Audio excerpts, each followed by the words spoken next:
So first, let me say, Derrick Jaxn is a cornball. Most men then told women that he is a cornball, but y'all didn't want to listen. I say that because of how outrageously over the top it is when he panders to women to hustle y'all. Nah, sis, you're not crazy. Don't let that man convince you that you are either. You just peep game. You just peep the inconsistency, the lies, the way that his words and actions wasn't matching. A man is going to call you crazy when he wants to leverage your emotional investment into him as a way to keep you blind to the disrespect he's been showing you. And sometimes he'll want to keep you blind to yourself. Like, if you got in that relationship before you really knew who you were, like your value and how to love on yourself, a man could get comfortable bringing you the bare minimum.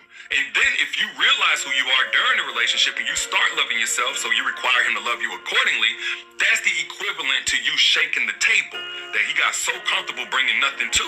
So yeah, in his mind, it's like, hold on, where all of these standards come from? Where all of this self-esteem come from? What you mean I need to be accountable? What you mean you're going to leave if I do this or talk to you like that again? You crazy. But don't let that spook you, because it's better to be the woman that a man calls crazy than to be the woman that a man thinks he can play with like she's dumb. Now, just imagine him preaching that and then playing with his wife like she dumb. But the whole thing is she ain't dumb. She been part of a rotation for a long time. This is how she met him. She was part of a rotation of a bunch of different girls. But the thing was, she got pregnant. And now she thought she had leverage.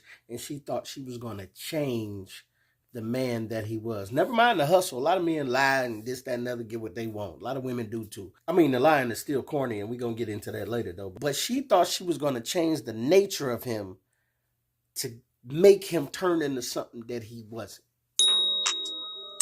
Anyway, we were still engaging sex, even though we were off, right? And so it was in this time where there was a lineup of us. We was passing each other on the stairway in and out. No, y'all wasn't. No, y'all was not passing you think this is a game. You were not passing each other on the stairway. No, y'all wasn't. We were passing each other on the stairway. Like, this is my shift from this time to this time.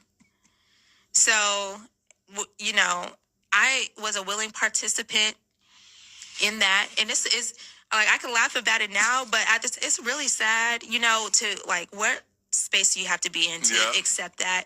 I mean, when you really like someone, you'll accept a lot of things, you know what I'm saying? And then let's keep it a buck too. Like, he was on the come up. They got pregnant in 2016. He started bubbling in like 2014. So that was like around the time they was doing all that. So yeah, she probably accepted a few things that she wouldn't normally accept. And so I dealt with it already, so I can laugh about it now, and it's funny, but it's like, right? You look back at your old self and laugh. I'm just like, what? Yeah. I mean, I don't really think it's her old self, because she was just not too long ago recently trying to get through this while he was still actively cheating on her. So I'm just saying. No, but yeah, no, seriously.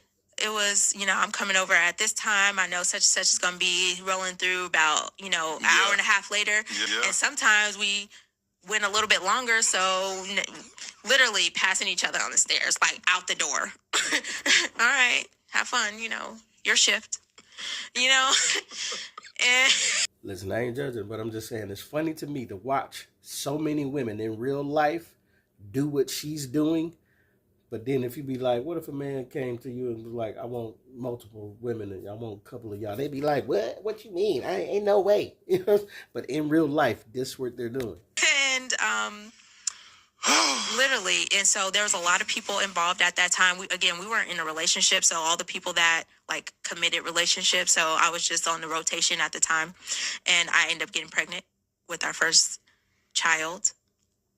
And it was in that I was like, okay, Danaia, you got to figure out what you're doing with your life. You are whole pregnant, and you can't get rid of this child, because I had already had 3 before, and the Lord had already dealt with me. And I was like, Lord, if you save me from this, I'm not going to ever do this again. Got pregnant. I was like, I can't go back on my word, Lord. I don't want you to kill me. Yeah. But now, I ain't saying the Lord ain't spoke to her, but I'm just gonna say it's quite a coinky dink that he spoke at this time. 3 smortions later, and then she dealing with a dude that don't really want her, but she want him. And then now she gets the spirit of discernment that comes over her. That's like, no, I need to get my life together. I need to keep this baby. To a guy that's been bubbling 2 years before that she got pregnant. I'm just saying. To me, I'm just lining up a few things. I'm just asking the question. So I started okay, I got to figure out what I'm doing with my life. And then I started getting a little bit more serious. Like, what are we doing? He was still doing, stuff with other girls. I knew about it, so I did still participate in some sexual activity and all that, knowing that he was with other girls. I was a willing participant. Now, I do give her credit for admitting this. But I'm just saying, pregnant at all, you still a willing participant in this whole rotation and this, that. You know what? I'm going to let Rivahtv keep bringing it because she was cooking on this video. I'm going to let Rivahtv just bring it on home. One thing that a lot of women don't like to talk about is the fact that there are women who knowingly get into situations with men, and when he proves himself to be the same person that you met him as, then you feel heartbroken, you vomiting, you throwing yourself on the floor, acting like you don't have any sense. And if we're being really honest, you knew who he was. This person that she stood beside and stood behind, the whole basis of their relationship, their marriage, is based on the fact that she was the one that got pregnant. It's not because she was the most special person in rotation. It's not because she was the prettiest person in rotation. It was because now she had something. She had some kind of leverage in the situation. Boy, you better pay attention. I told you Riva was cooking. She cooking. And if you actually listen to the interview, when she spoke to, she didn't even speak to him about it. She spoke to his mother about it. I don't understand it, but I've seen one too many times that chicks that a dude is dealing with go to the mother of that guy and make a life-changing decision without him. And then he comes in and just accepts it. Oh, this what we do? Oh, okay. Okay, I'm agree with y'all.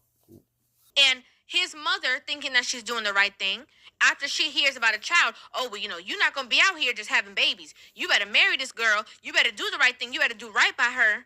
You better fix this. And so through coaching, that's what he did. This is why it's important for men to stand on their own 2 feet. And so like Reva just say, stand on your own too. Stop lying to these girls, man. Tell these women up front, this what you want to be, man. I want to have multiple wives. I want multiple women, this, that, and other. It ain't for everybody. Everybody ain't got to operate like this. Whatever how you want to operate, do that. But stand 10 toes down on it, though. Stop lying for the hustle like Derrick Jaxn is doing. It's not helping, man. Just tell them up front what you want to do and how you cut. And if they really like you like that, they gonna rock whatever you doing, man. They ain't gonna like it right off the rip, but they still gonna call you back. And I'm not no polygamist. I ain't living like that. I'm advocating for you to do whatever you want to do in your life. I'm just saying stop lying about it. But women, I'm about to double down on y'all. Stop lying to yourself about what this man is. Because too many times y'all think that y'all are going to magically change a man and just come in and bloop, bloop, bloop. Oh, I'm just going to wait it out and he's going to turn into the man that I want him to be. It's not going to happen. If you knew what he was when you met him, that's what he's going to probably remain to be. If he smoked a pack of cigarettes when you met him every day, he probably going to continue to do that. Now, if he decide to let it go, it ain't going to be because you forced him to. It's going to be because he made a change in himself and said, I'm tired of smoking cigarettes. I'm going to let it go.